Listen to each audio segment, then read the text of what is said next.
Salam, berjumpa lagi dengan saya, Effendi Tobing, dalam Boker Top Channel. Kali ini kita akan melanjutkan pelajaran kita tentang isu-isu teologis Perjanjian Lama.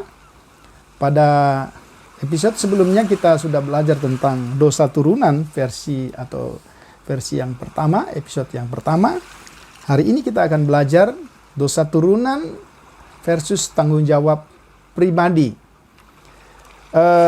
Sebagaimana dalam episode sebelumnya kita telah membahas bahwa sesungguhnya Alkitab dengan jelas secara eksplisit menjelaskan kepada kita bahwa dosa turunan itu merupakan fakta yang kita hadapi atau dihadapi oleh orang-orang percaya, dan beberapa contoh, 3 contoh telah saya berikan pada episode sebelumnya. Nah, pada episode selanjutnya ini kita akan mencoba melihat bahwa selain dosa turunan, ternyata ya Alkitab juga menjelaskan bahwa ada tanggung jawab pribadi yang ditekankan oleh Alkitab. Dengan demikian, dosa turunan dan tanggung jawab pribadi merupakan kebenaran yang secara eksplisit dijelaskan oleh Perjanjian Lama. Nah, kali ini sebagai penjelasan dari tanggung jawab pribadi, kita akan mencoba melihat satu contoh yang terdapat pada kitab Yehezkiel pasal yang ke-18. Dan kalau saudara ingin melihat contoh-contoh yang lain, saudara silahkan membuka episode sebelumnya. Di sana ada beberapa contoh yang saya berikan, termasuk dalam kitab Yeremia dan seterusnya. Tapi kali ini dengan waktu yang ada, kita akan coba membahasnya pada contoh Yehezkiel pasal yang ke-18. Sebagai landasan pembahasan kita, saya akan membacakan pasal 18 dari kitab Yehezkiel ayat 1 sampai dengan 2. Demikian firman Tuhan, maka datanglah firman Tuhan kepadaku, ada apa dengan kamu, sehingga kamu mengucapkan kata sindiran ini di tanah Israel? Ayah-ayah makan buah mentah, dan gigi anak-anaknya menjadi ngilu. Ya. Nah, ini kata sindiran yang sesungguhnya diucapkan oleh bangsa Israel. Ini kata sindiran, sekali lagi ini kata sindiran diucapkan oleh bangsa Israel karena keengganan mereka untuk bertobat. Mereka ingin mengatakan bahwa tidak ada gunanya bertobat. Bukankah mereka akan tetap menanggung penghukuman? Ya, Israel jatuh kepada apa yang kita kenal dengan istilah fatalisme, atau dengan kata sederhana, pertobatan itu tidak ada gunanya. Ya, nasib mereka dan generasi yang akan datang sudah dimateraikan karena dosa nenek moyang mereka. Tetapi juga kalimat sindiran ini mereka ucapkan karena rasa putus asa mereka. Nah, untuk dapat memahami teks ini, maka kita harus melihat secara sepintas konteks kitab Yehezkiel. Kalau kita memperhatikan kitab Yehezkiel itu, khususnya pasal yang ke-8, itu berada pada pasal 17, atau juga mungkin pasal-pasal sebelumnya dengan pasal 19. Dari pasal-pasal ini kita akan mengerti mengapa kalimat sindiran itu muncul. Ya, yang pertama, kitab Yehezkiel menjelaskan kondisi pembuangan bangsa Israel pada waktu itu yang berada di Babel. Dan kita tahu pembuangan itu terjadi karena pemberontakan mereka. Tetapi secara khusus karena seorang raja yang bernama Zedekia, ya, yang pada waktu itu ditempatkan oleh Raja Nebukadnezar di Babel sebagai sebagai raja boneka, raja yang dapat dikendalikan, ya, untuk kepentingan Babel pada waktu. Ternyata pada satu saat, kalau kita membaca di dalam pasal yang ke-17, raja ini memberontak, ya. Dan dengan pemberontakan itu dia ingin mencoba berkoalisi atau mencari bantuan ke negara Mesir. Dan tahukah saudara, akibat perbuatan itu, maka Babel akhirnya menghancurkan umat Tuhan, ya. Dan apa yang dilakukan oleh Zedekia ini selain tidak diperkenankan oleh Babel, dan kalau kita lihat juga itu sesungguhnya juga melanggar perjanjian dengan Tuhan. Maka akhirnya mereka berada pada kondisi pembuangan. Maka muncullah kalimat yang saya sudah bacakan tadi. Nah, itu di dalam pasal sebelumnya. Sebelum pasal 18 berarti 17 dan seterusnya. Tetapi di pasal yang ke-19 kita bisa menemukan bahwa bangsa Israel ini sedang meratap, ya, atas pembuangan yang mereka alami. Di tengah-tengah penghakiman itu, Yehezkiel menyerukan pertobatan kepada Yehuda agar mereka hidup, tetapi mereka justru mengucapkan apa yang saya katakan tadi, itulah kalimat sindiran. Nah, tetapi kalau kita memperhatikan di ayat yang ketiga dari pasal 18, saya akan baca, "Demi aku yang hidup, demikianlah firman Tuhan Allah, kamu tidak akan mengucapkan kata-kata sindiran ini lagi di Israel." Artinya, Tuhan melalui Nabi Yehezkiel berkata bahwa sesungguhnya kata-kata itu tidak benar. Tuhan tahu bahwa kata-kata itu sesungguhnya hanya ingin menutup-nutupi keengganan mereka untuk bertobat di tengah-tengah keputusasaan mereka, bahkan sikap atau sifat fatalisme yang sudah menggerogoti hidup mereka. Maka kata-kata sindiran yang dipakai oleh bangsa Israel itu ditolak, ya, ditolak oleh Allah. Dan kalau kita memperhatikan dalam pembacaan selanjutnya dikatakan, kamu tidak akan mengucapkan kata sindiran itu lagi, ya. Jadi Tuhan berarti tidak setuju dengan konsep bahwa seolah-olah mereka tidak perlu bertobat, ya. Dan mereka pasti bertobat pun tidak ada gunanya, kira-kira seperti itu. Kemudian yang kedua, alasan Tuhan menolak karena Tuhan adalah pemilik jiwa, baik nenek moyang mereka, bapak-bapak mereka, maupun anak-anak dan mereka sendiri. Itu bisa kita lihat di ayat yang keempat. Dan yang ketiga dikatakan, orang yang berdosa itu harus mati. Nah, jadi saudara, ucapan ini adalah ucapan yang tidak benar, ya, dan itu kalimat sindiran.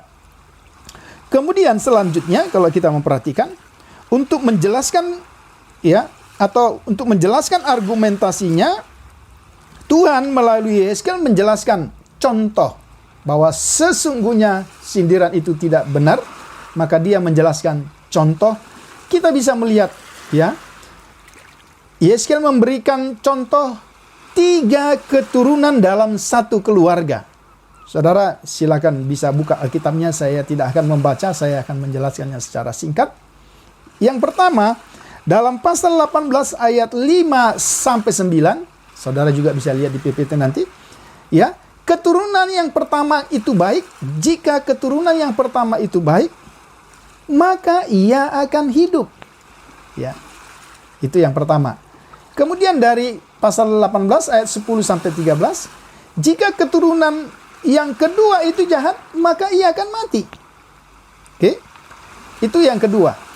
Pasal 18 ayat 14-19, jika keturunan yang ketiga itu baik, maka ia akan hidup. Dengan demikian, Tuhan melalui Yehezkiel ingin katakan bahwa setiap orang akan menanggung akibat perbuatannya sendiri. Itu bisa kita lihat di kesimpulan dari ayat yang ke-20 dari pasal 18. Nah, Dengan demikian, firman Tuhan ini ingin mengatakan bahwa setiap pribadi akan dihakimi berdasarkan perbuatannya yang sekarang. Ya.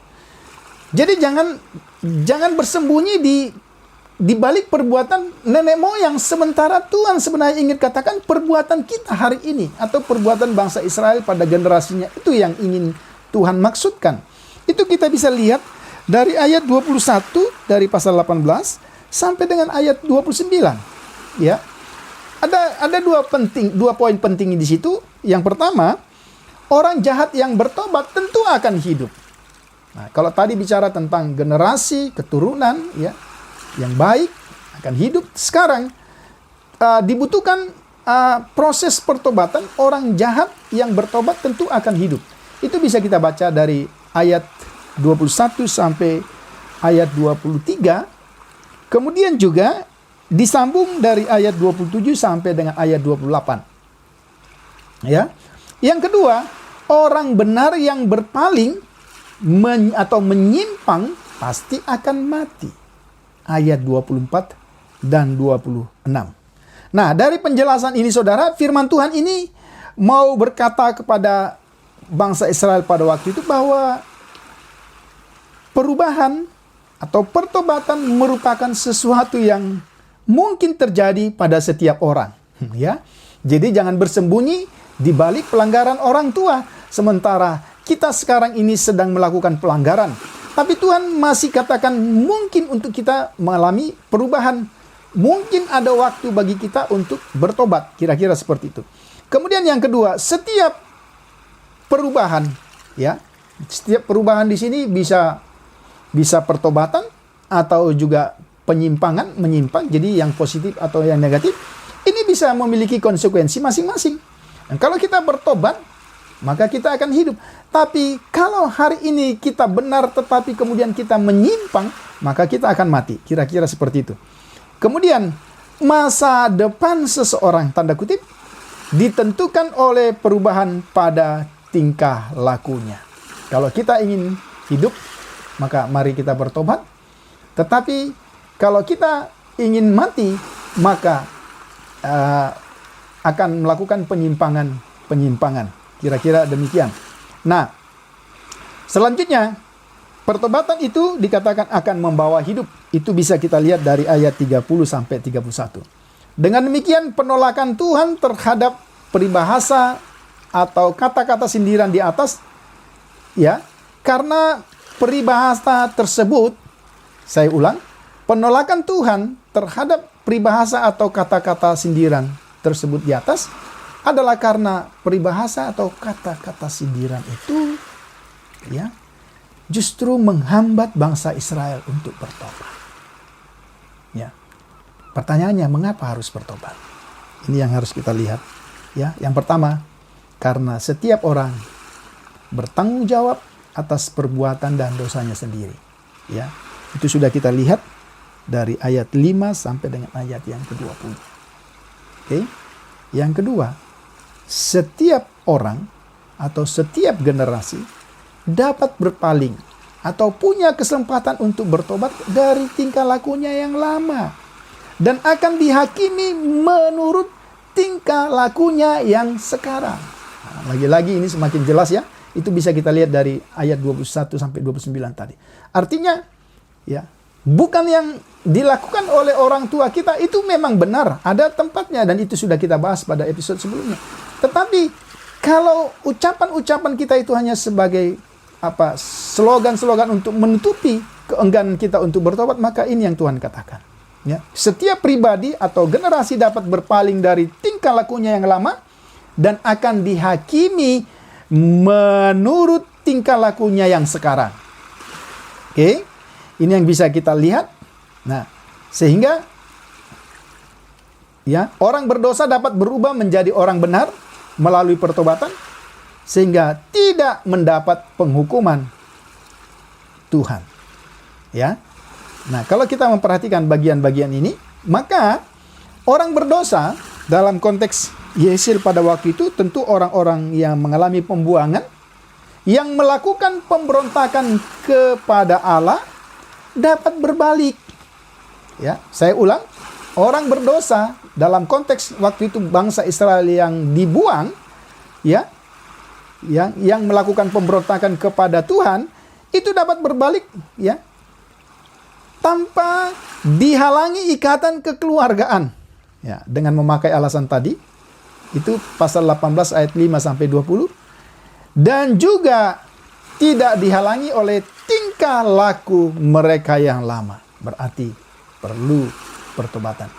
Dengan demikian saudara, maka dari episode ini kita bisa memahami bahwa selain memang Alkitab menjelaskan secara eksplisit ada dosa turunan dan konsekuensi yang harus diterima, tetapi juga Alkitab menjelaskan bahwa tiap pribadi, tiap orang, tiap generasi, dalam tiap-tiap konteks atau zamannya memiliki tanggung jawab secara pribadi-pribadi.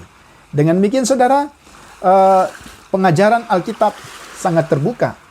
Ya, kita bisa memilih kedua-duanya, tetapi kita harus berdiri pada kedua-duanya atau salah satu. Silakan saudara bisa memilih, tetapi Alkitab mengajarkan bahwa dosa turunan yes, tetapi juga tanggung jawab pribadi juga yes. Saudara, biarlah kiranya penjelasan singkat ini bisa memperlengkapi kita, khususnya dalam memahami apa yang dimaksud dengan dosa turunan, tetapi juga